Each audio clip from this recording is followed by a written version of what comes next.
right outside, so come on in and don't be shy. We've got ghosts and UFOs. Brace yourself, get ready for the show. Don't be afraid of the dark. The fun's about to start. Nightmares or tales will inspire. Oh, tonight at the Scaredy Campfire.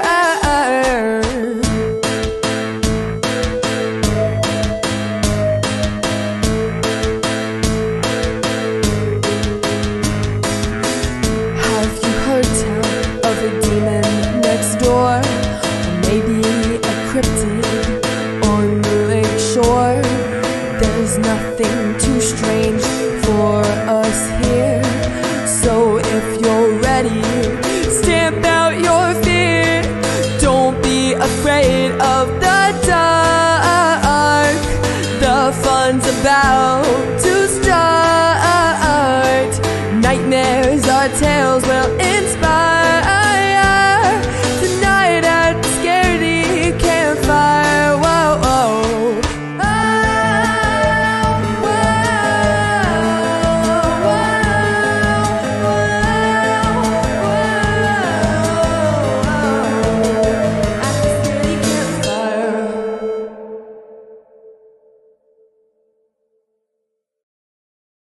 Welcome back, campers, to episode 12. Tonight's stories take us from eerie voices in empty rooms to encounters with figures that should not exist. These are the moments that freeze us in place, leaving only one question in our minds. What did I just witness? Gather close because the shadows are restless tonight. For most people, a church is a place of peace, prayer, and comfort, but for Reddit user u/confused Argentine and their family, it was something very different.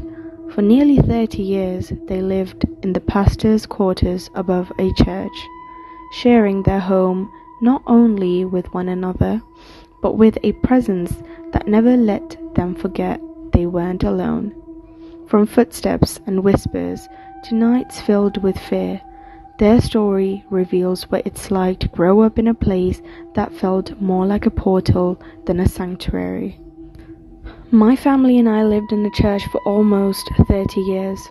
To explain a bit about this, my parents met at church, and when they got married, they were asked if they wanted to be custodians of the church and live in the pastor's quarters above the church, since they didn't have any other place to live, being young and poor. They accepted. The layout of the building was more or less like this. You would come through the front door of the church from the street, walk through the middle of the church, and go to the back, where there was a door and a set of stairs going into the pastor's quarters. It was tiny, one-bedroom apartment where the 5 of us shared that one bedroom. My parents had 3 kids, including me, and we had 2 dogs by the time I was a teenager. The apartment also had a terrace and a laundry room next to it. There was always weird activity going on in the building for as long as I can remember. All 5 of us experienced either separately or collectively paranormal activity, such as hearing steps walking towards us, voices and noises, a dark presence that made us feel tense and cold. One night, my dad was away. He would travel sometimes for work, and we were having dinner with my mom and brothers. Suddenly, we hear slow steps coming up the stairs that led to the church downstairs. The steps sounded like high heels from a woman. Very slowly, it walked up the stairs, walked into our kitchen, dining, living room area, passing behind us and leading into our bedroom. We all froze and looked at each other, and my mother asked us if we heard that. We nodded. My oldest brother, to keep us calm, and him being the most rational out of all of us, grabbed a knife and decided to look through the apartment and through the church. Of course, he didn't find anything. calming and helped lighten the mood since my other brother and I were younger. Another time, I came home from buying groceries, and my mother and found my middle brother crying in a corner terrified, and he said he was playing on the computer when he heard steps coming towards him. Another time, I heard voices in the middle of the night coming from the church. I was in bed and I couldn't move. I felt like a presence was staring at me from the laundry room. This makes sense since there was 2 windows that sort of connected from the terrace to our bedroom. I later asked my brother if he had been downstairs in the church talking with someone, and he said he had been away all night.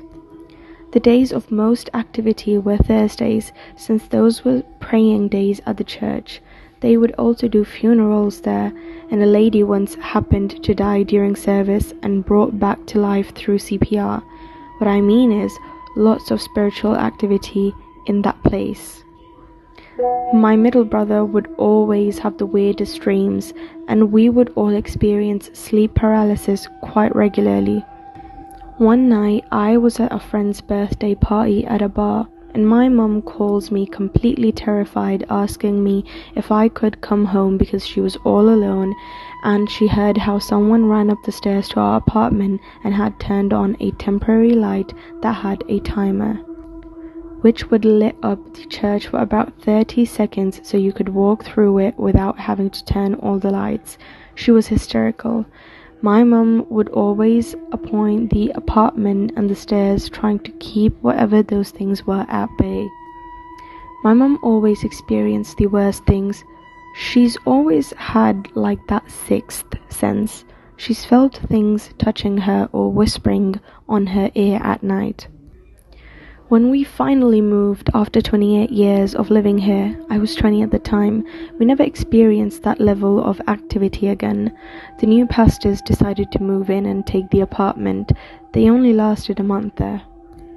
They asked my mother if we had ever felt any presence in there or that somebody touched us even though you couldn't see anyone, and my mom's response to him was, "Oh, you already felt them?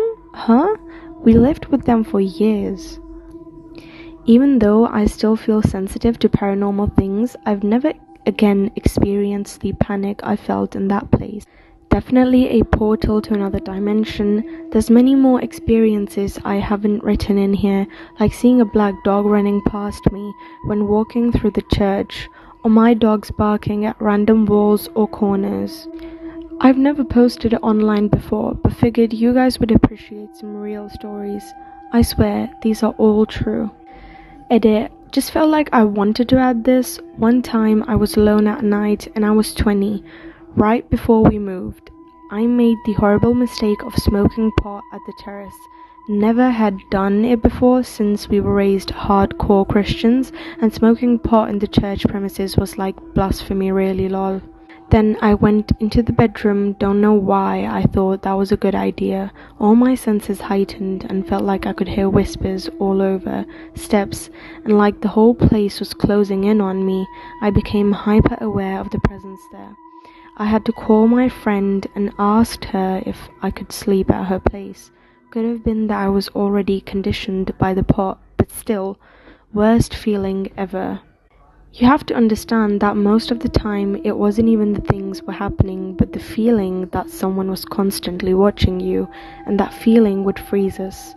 I wouldn't be able to move an inch every time I felt it. When we moved the 2nd or 3rd night, I had this dream where I was again in that bedroom, and a dark entity lifted me up from the floor and started to choke me, and my dog would be barking next to me to the entity. And suddenly my dog was also being lifted up from the ground with his legs pointing forward.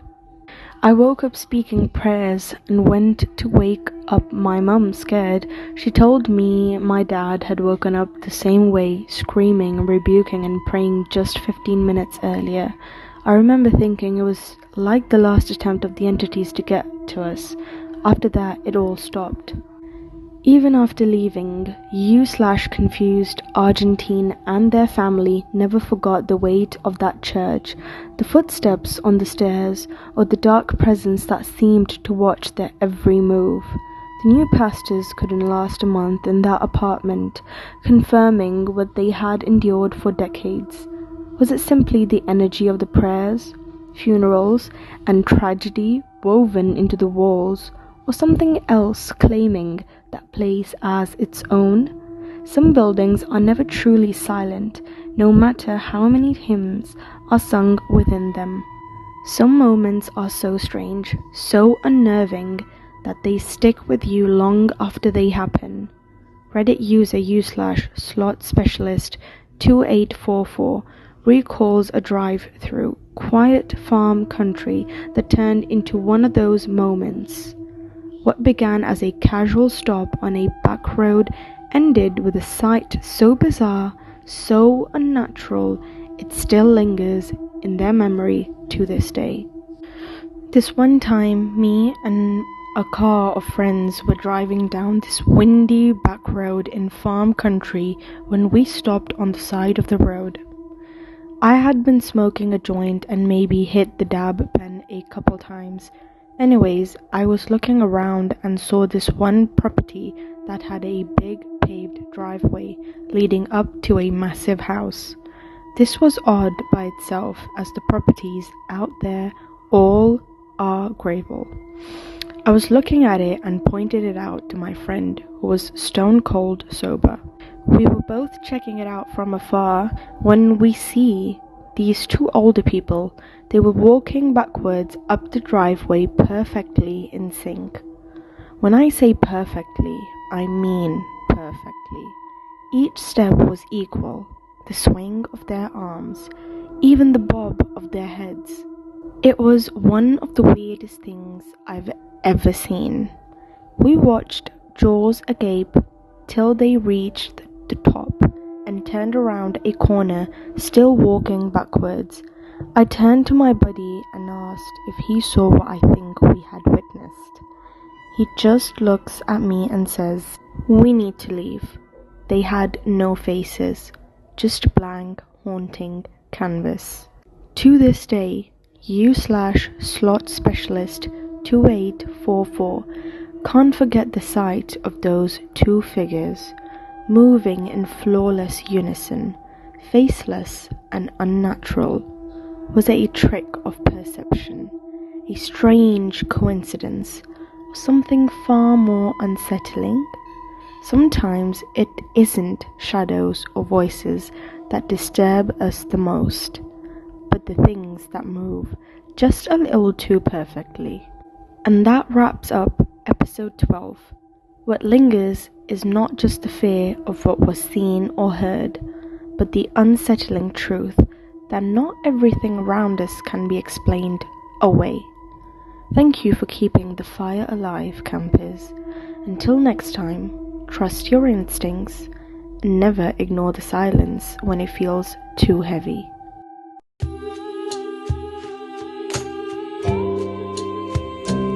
As the night gets longer and the darkness creeps in, with the eerie silence broken only by whispering wind, come gather round the fire, the flickering flames, and hear the tales of the spooky and the strange. Chill up your back, a shiver up your spine, you'll be haunted by the things that you find. Legends will unfold and stories will be told at the scare